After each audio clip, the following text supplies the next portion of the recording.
Today I have a crazy Rebels sequel theory for you, and yes, I still think it could be coming in animation form. Of course, it wouldn't be coming anytime soon, because Thursday night we got the great confirmation that an Ahsoka Tano live-action series is coming with Rosario Dawson, and it's being written by none other than Dave Filoni, and produced by Jon Favreau and Dave Filoni too. So if that Rebels sequel or successor animation series is coming, unfortunately it's going to be a ways off. And I think it's important to take a moment here before we get into the details about this theory, that in the past I have said, and many others have said, that this Ahsoka Tano series could very well be that search for Ezra. But let me tell you, there's definitely some evidence against this. And the first up is how Ahsoka Tano actually looks in The Mandalorian. And that is to say that she looks nothing like she does in the Rebels epilogue. I mean, don't get me wrong, she looks great in The Mandalorian, but she is wearing gray robes and a gray cloak.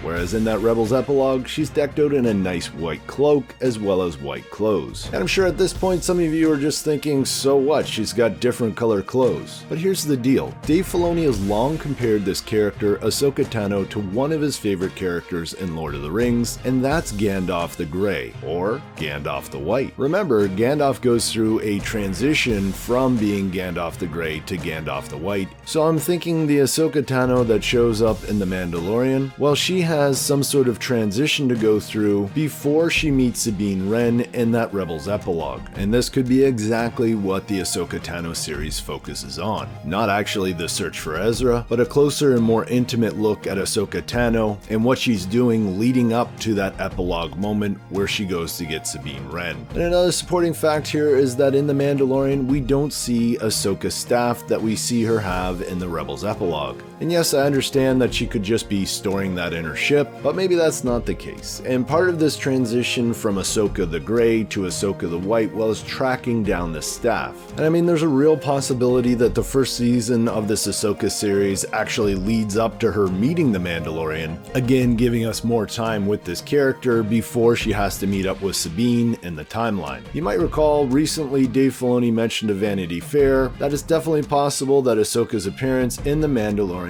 takes place before the Rebels epilogue. And of course the big question here is just how long did it take place before the Rebels epilogue? Certainly if we look deep into that Rebels epilogue, there are some hints that it could be quite a while after the end of the Galactic Civil War. I mean, just look at the image of Capital City, for example. I mean, could a city like that really be transformed in just 9 years? Well, that's my crazy speculation and theorizing for today, folks. Let me know what you think down in the comments below.